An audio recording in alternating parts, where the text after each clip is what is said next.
Hello, Ethan. How are you today? Fine, thank you. How are you? Good, good. I was reading an article on LinkedIn called Open BIM versus Closed BIM. This is from the BIM Engineers newsletter. And they were Mm-hmm. talking about the differences between closed BIM and open BIM, Yeah. building information modeling, of course. Mm-hmm. And I got to say, I didn't think there was anything to discuss. I thought that if BIM wasn't open, then it wasn't BIM. All right. Can you tell me about what is Open BIM and what is Closed BIM so that people can understand? Okay, so well, let's start with closed BIM. So the idea of closed Mhm. BIM, we're talking about building information modeling. That is the digital representation of our buildings and our projects, not just buildings, but landscaping as well. So for example, there is a CAD program, there is a BIM program, Revit, owned by Autodesk. I've heard people say that the only BIM program to use is Revit. Uh-huh. Now, I'm not sure whether Autodesk promotes it in that way, but the idea of saying the only program you can use that is BIM is this particular program. And the challenge with that is that it requires the engineers to use it, the mechanical engineers to use it, the geotech engineers have to use the same program, and the architects are using the same program as well, so that everybody's using the same program to share model information. Now, the challenge with that is what happens if in 5 years' time that program is no longer the one to use? All the files made with that program can't be easily shared with other people. Now, Open BIM, on the other hand, is that we should have a facility for me sharing my file with you, regardless of what program I'm using. Mm-hmm. So I love using Vectorworks, as you probably know. And one of the jobs I had once, there was a company in Auckland that made permanent formwork. You know, in Mm-hmm. commercial buildings, you sometimes get that permanent formwork for Yeah. flooring, Yeah. and it's got the studs that stick up, and they cast the concrete on top. So they would get from the engineer the IFC, the Industry Foundation Classes, that's what it stands for. They would get the IFC model of the structure, and they would then use Vectorworks to put their flooring trays on top of it. And it worked really well. I built them a system Mm-hmm. that allowed them to count up the number of flooring trays. They could Mm-hmm. quantify the number. We actually had the weight on each one as well. So when there was a full tray, we knew how Mm-hmm. much that weighed.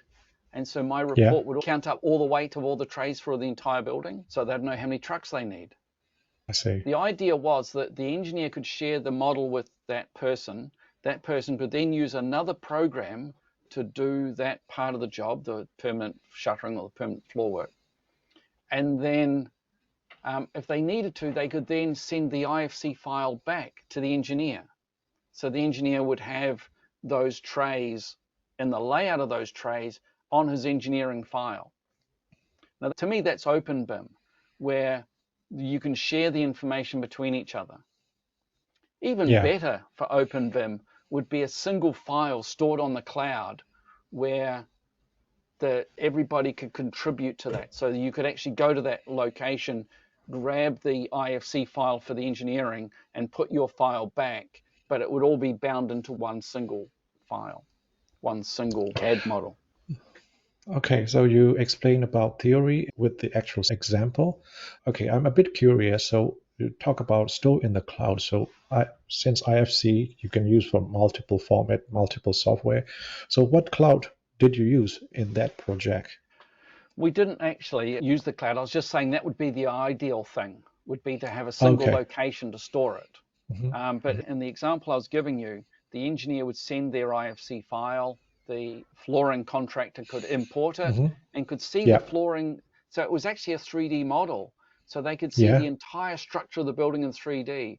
They could put all Hmm. their flooring trays on the building and they could turn the building in 3D and see all around it.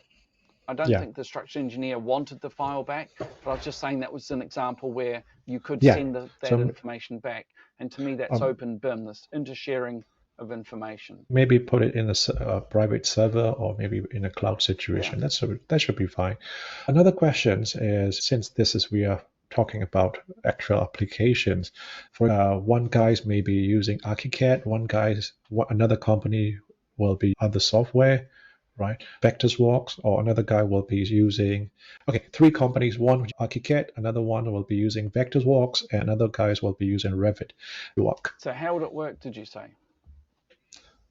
That's IFC files, Open BIM, right? Yeah. So three companies using three different software, which is popular as Revit and ArchiCAD and Vectorworks. Right, Yeah. three. So three companies using the same. They are different software, and the one in the server is IFC file. So can they work? I don't know if the one on the server is the IFC file, because what happens is that so somebody has to own the master file. So let's say, for example, it's the ArchiCAD file as the master. Yeah. So they then have a mechanical engineer using Vectorworks and a structural engineer using, let's call it Revit. So we've got a structural engineer using Revit. So the architect will export their IFC model from ArchiCAD to both the structural engineer and the mechanical engineer. Now, those, I'm not sure what it looks like when you import into Revit, but I know in Vectorworks, when you import the IFC model, the IFC objects remain IFC objects. So you can look at it, you can say, okay, that's a wall, it's an IFC object type wall, it's got a door in it, I can see the size of the door, I can measure the door. So I can use the entire IFC model from ArchiCAD as background information to design my mechanical engineering. Yeah. Then I can export my IFC model of the mechanical engineering only, because I don't need to export the ArchiCAD information, I've already got it. So I export that, and the architect can then import the IFC model from Vectorworks and see it integrated into his ArchiCAD file. Then the structural engineer needs to export the IFC model of the structure. The architect with ArchiCAD should be able to import that structure, and we should then be able to see the interrelationship between the ArchiCAD file and the mechanical engineering and the structural engineering file. I see. Now, there is a program called Liberating, which will allow you to import IFC models from different people and look for clash detection. So it will then look through the architecture and the structural engineering and the mechanical and pull all these together and show where the mechanical engineering conflicts with the structure and highlight that so that the architect can then get a meeting together to resolve that issue. I see. So Celebri Model Viewer is one of those things that you could use for looking at the entire model and bringing all the parts together. But from a contract documentation point of view, you still need to have an architect that's got a single point of reference, a master model. I saw a chat on LinkedIn recently where somebody was saying, what happens when you've got two people with the CAD model, with the BIM information? You've got two who both say that it's up to date. And my answer to that was, there's a leadership missing here, because the leadership should be in charge and say, this is the master model and this is how we use it. Yeah, it should be single source of truth, isn't it? Yeah, absolutely, a single source of truth. Yeah. All right. Okay, I have another question. Okay, another question would be the contractual, because this is based on about maybe 7 years ago, I involved in a project which is use BIM. At the time, the project was using Revit, and there was so many people using it's more different parties, electrical engineers, mechanical engineers, structural engineer, and architects, right?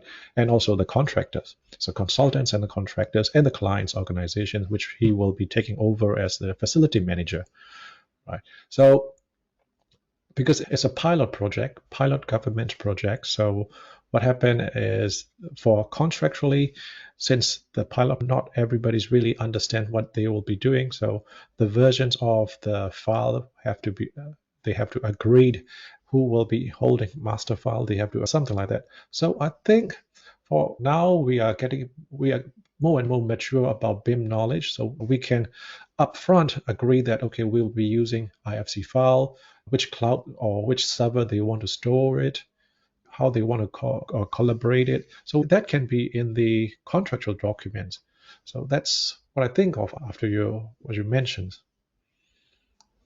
I think it's really important that there is a single source of truth, a single point of truth, but Yeah. also that there is some leadership, management of that single model, because Yeah. I don't know how Revit works with checking out parts of a single model to work on them. But at that point, there should be some leadership. I know in Vectorworks, when we set up project sharing, you can set up preferences to allow control over who can change certain things. So, for Yeah. example, only the structural engineer can change the structure. Yeah. We That can have a we've BIM got, management team. yeah, so you BIM end manager up with a role. BIM management team, so that Yeah. you end up, this staff is only allowed to change these resources, and they're not allowed to Yeah. change those ones. And so that, to me, would be a way to do it. But in that Revit project file and in the Vectorworks project file, we're still talking about a closed BIM system, because we're still talking about one software being in charge of the entire project. But some CAD programs allow you to export your file to old versions. So one CAD program I know really well only allows you to export to the last 5 years. Some CAD programs don't allow you to export to any of the old versions. Now, I'm aware that's of a that. real challenge, because not only is it a closed BIM system, but you've also prevented people with the same software, but a different version, being able to see your file. Yeah, And to me, that's a super closed system. And yeah, it is very challenging, because some project are involved. It's spent for 5 years, and we have to think about what versions we will use, and we need to stick with it, because the project will last for 5 years. So we don't know what will happen in next 5 years, right? exactly. So I've worked on projects that's that really last 5 challenging. years. I've Yeah, worked on that's projects that really last 10 years. So to me, if you ask me to summarize everything, my answer is that one of the main tenets of BIM is interoperability. And that means an open system. It has to be an open system. Otherwise, in my mind, it's not true building information modeling. So I did get out my book. I got out my textbook this morning to have a quick read before we got started. I don't know if you know Yeah. the big one, well, with no pictures in it. It's hard reading, but it's a great book to read if you really want to understand. It's called The BIM Handbook, a guide to information modeling for owners, managers, designers, engineers, and contractors. And I admit that I've got an old version of the book. I read this book a long time ago, and I've got all my comments in the margins of the book, and I'm surprised to find that some of them are still really thoughtful. The tenets of this are that it should be an open system. Otherwise, it's not true building information modeling, because in 5 years' time, what is the owner of the building going to use to look at the model? Yeah.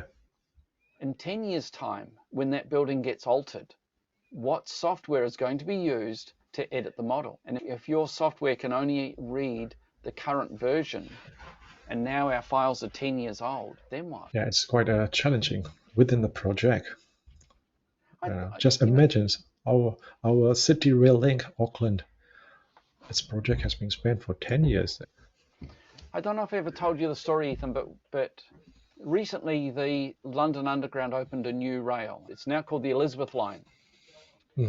Now, in its design phases, it was called Crossrail, and it was a new train line that would go from one side of London to the other, across London. And it was buried deep to get underneath all of the other stuff, because there's loads and loads of stuff under London.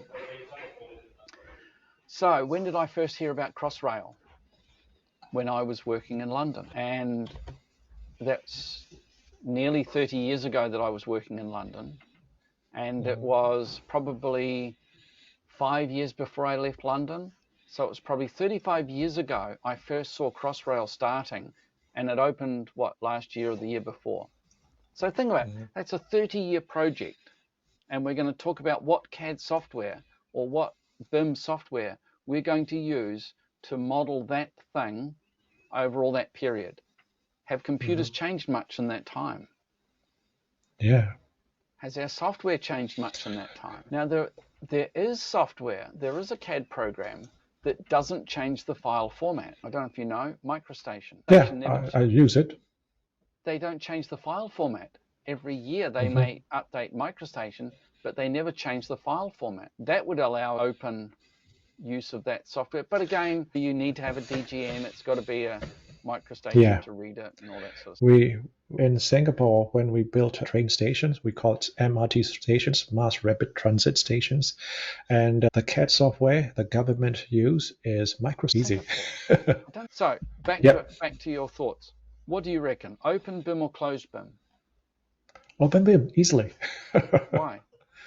Yeah, because it's future proofing and better collaborations. Yeah. So my conclusion is open BIM, there isn't anything else. Because it's not BIM if it's not open. All right, cool. All right. Hey, don't forget to subscribe to us on Spotify. It's the best place to listen to our podcast, The Architectural Technologist. Thanks for listening. Bye.